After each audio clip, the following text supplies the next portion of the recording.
Good morning বন্ধুরা, আমি দিয়া। Welcome to my channel. কেমন আছো তোমরা সবাই? আশা করছি অনেক অনেক ভালো আছো। প্রতিদিনের মতো আজকে একটা সুন্দর ব্লগ নিয়ে চলে এসেছি। নিউ ইয়ারের এই বছরের এটা প্রথম ব্লগ। সো বন্ধুরা, প্রতিদিনের মতো আজকে সমস্ত কাজকর্ম শেয়ার করব। একটা সুগৃহিণীর যা কাজকর্ম তার মধ্যে দিয়ে গল্প করব আর কি। বছর তো নতুন হয়েছে, 23 থেকে 24-এ পড়েছে, কিন্তু সুগৃহিণীর কোনো কাজকর্মই মানে নতুন পুরনো কিছুই হয়নি। সব একই রকম, পুরনোই থাকবে, কিছুই হয়নি। সেই পুরনো লোকজন, পুরনো কাজকর্ম, পুরনো সব কিছুই পুরনো, কিছুই নিউ হয়নি, শুধু ইয়ারটাই নিউ হয়েছে।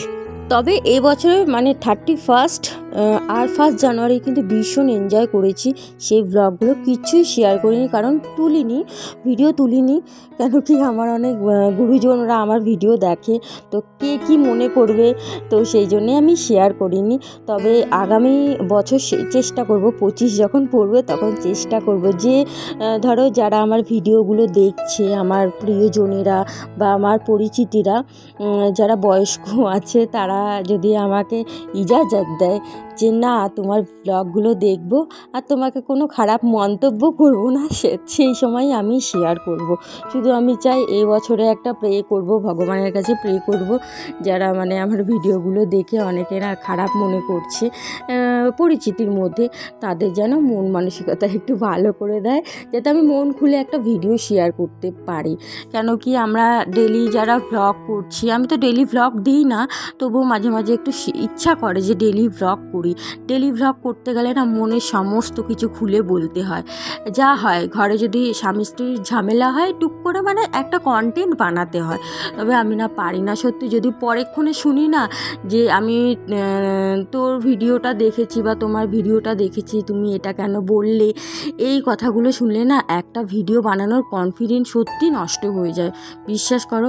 তো সেই জন্যই আমি না ওই 1 জানুয়ারি 31-এর কোনো ভিডিও শেয়ার করিনি। মানে সেই দিনটা খুব মজায় কেটেছিল। তো যাই হোক, আমি চাই একটু ভগবানের কাছে প্রে করব এই নতুন বছরটা যেন সেই সমস্ত মানুষগুলো আমাকে একটু ফুললি সাপোর্ট করে, আর যেটা ভুলভ্রান্তি হচ্ছে সেটা কমেন্টের মাধ্যমে যাতে জানিয়ে দিক। আরও প্রে করব নতুন বছরে যারা মনের মধ্যে একটু কুটবুদ্ধি নিয়ে চলে, তাদের মন মানসিকতা ভগবান যেন ভালো করে দেয়, তারাও যেন একটা নতুন রূপে ফিরে আসে সবার জীবনে। নিউ ইয়ার শুধুই হবে, নিউ মানুষ হবে না, তাদের মন মানসিকতা একদম নতুনের মতো হয়ে যাক, তারাও একদম মানে ফুলের মতো পবিত্র হয়ে যাক। এবছরটা আমি সেটাই চাইবো, যাতে তাদের মনে কোনো প্যাচ ট্যাচ না থাকে। এইভাবে মানে আমি যেমন খুললাম, তারাও যাতে মন খুলে সবার সাথে মিশতে পারে, যে পাচাপাচি কানাঘোষা এসব যেন না করে, এটাই আমি চাইবো। এটাই নিউ ইয়ারের এটাই আমার চাওয়া। যাক, ভগবানের কাছে চাওয়াগুলো আমি বন্ধুদের সাথে শেয়ার করতে পেরেছি, এটাই আমি আজকে আমি কাজ করেছি। আর শুধু এটাই ভাবছি, নিউ ইয়ার তো হলো, সব কিছু একই রকম, বাট মানুষ কি পরিবর্তন হয় না? মানুষ কি একই রকম থাকে? এই ধরো আমি অনেক ফ্রেন্ডদেরকে শুনেছি, তাদের রিলেটিভরা এরকম নিন্দা করে, বাবা বাড়ির বউটা কেমন করে ধেই করে নাচে, বাড়ির বউটা কেমন করে, মানে একটা নিন্দা বন্ধ করে। তা আমি ভাবি যে এই যে নিউ ইয়ারটা হলো, তো নিউ ইয়ারে এগুলোও তো চেঞ্জ হতে পারে, তাই না? সব কিছুই নতুনের মতো হবে। যেটা এখন আধুনিক জগৎ, তাদের এই আধুনিক জগতের সাথে সেই আগের মানুষগুলো যদি মানানসই করতে পারে, তো কতটা হ্যাপি থাকবে, প্রত্যেকটা মানুষই হ্যাপি থাকবে, তাই না? আমার মনে হয় তো এরকমই আর কি। তবে প্রকৃতি কিন্তু পুরো নিউ হয়ে গেছে। মানে 1 জানুয়ারিটা যেই পড়েছে, সেদিন থেকেই কিন্তু প্রকৃতি এত সুন্দর ঝকঝক করছে, রোদ্দুরটা যেমন চমকাচ্ছে, তেমনি কিন্তু আবহাওয়াটাও সুন্দর হয়ে গেছে। আর প্রচুর ঠান্ডা পড়েছে, এত ঠান্ডা পড়েছে, মানে ঘরের মধ্যেই ধরো 16 ডিগ্রি তো চলছে আমাদের কলকাতায়। বেশ ভালো, প্রকৃতি সুন্দর। রাতের বেলা যেমন কম্বল থেকে বেরোতে ইচ্ছা করে না, তেমনি দিনের বেলা রোদ্দুর থেকে আর ঘরে ঢুকতে ইচ্ছা করে না, এত সুন্দর ওয়েদার। আর এই ঠান্ডার মধ্যে আমি করে নিয়েছি শ্যাম্পু। এত ঠান্ডা তেমনি বাইরে হাওয়া চলছে। আর মাথাটা এত চিটে হয়ে গেছে, আমি প্রচুর মানে অনেক দিন হয়ে গেছে আমি শ্যাম্পু করি না, প্রায় মনে হয় 1.5 সপ্তাহ হয়ে গেছে। এই ঠান্ডার ভয়তে আমি শ্যাম্পু করি না। এই ঠান্ডার মধ্যে আজকে বাধ্য হলাম, গরম জল দিয়ে শ্যাম্পু করে নিয়েছি, কি করব আর। তো যাই হোক, এইভাবেই আজকের দিনটা আমার কেটেছে। যেটা মনে এসেছিল আমি আজকে সেটাই তোমাদের সাথে শেয়ার করছি, মন খুলে আজকে কথা বলেছি। তো আজকে কি রান্না করি সেটাই তোমাদেরকে দেখায়। তো আজকে পালং শাক রান্না করছে, সাথে আগের দিনের রুই মাছের ঝোল ছিল, তো সেটাই আজকে রান্না। মানে আগের দিন রুই মাছের ঝোল ছিল, তো এমনি কোনো শাকসবজি ছিল না বলে পালং শাকটা করতে হয়েছে। আর রুই মাছটাকে ভালো করে ফুটিয়ে নিচ্ছি। আর রান্না বান্নার তেমন কিছু নেই, এটাই হচ্ছে দুপুরের লাঞ্চ।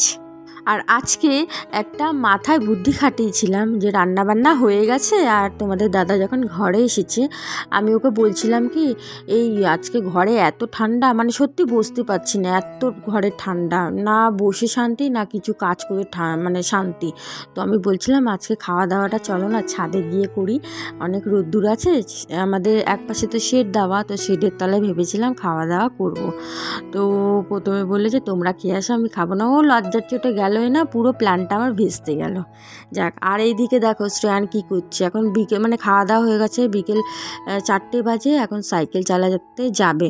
ওর এটা হচ্ছে প্রতিদিনের রুটিন হয়েছে, বিকেলবেলা 4টের সময় সাইকেল চালাতে যায়, ঘরে ঢুকে সন্ধ্যে 6টার সময়। তো আজকে একটু তাড়াতাড়ি ঢুকেছে, 5টা সাড়ে 5টার সময় ঢুকে গেছে। আর অন্যান্য দিন খাওয়া দাওয়ার পর বাসনগুলো রেখে দিই, সন্ধেবেলায় মাজি। আজকে তাড়াতাড়ি মেজে দিয়েছি। আজকে কি এই কয়েকদিন তাড়াতাড়ি মেজে নিচ্ছি, কারণ হচ্ছে এতটাই ঠান্ডা পড়ছে, আমার মানে হাতটা অবশ হয়ে যাবে বলে ওই জন্যে সব একেবারে দিনের বেলা সমস্ত কাজ সেরে নিচ্ছি, আর রাতের বেলা কম্বলের তলায় শুয়ে থাকবো। তো চলো বন্ধুরা, এই দেখো আমি চলে এসেছি খাটের উপরে, এইভাবেই আমি থাকবো পুরো রাত্রির পর্যন্ত, শুধু রাত্রিবেলা খাওয়া দাওয়ার সময় নিচে নামবো। তো চলো আজকের ভিডিওটা এখানেই এন্ড করছি, আর কিছুই শেয়ার করবো না। ছোটোখাটো ভিডিওটা কেমন লাগলো অবশ্যই কমেন্টে জানিও। তাহলে সকল বন্ধুদের টাটা, এখন বিশ্রাম করব। তো নেক্সট ব্লগে আবার দেখা হচ্ছে। টাটা সকল বন্ধুদের।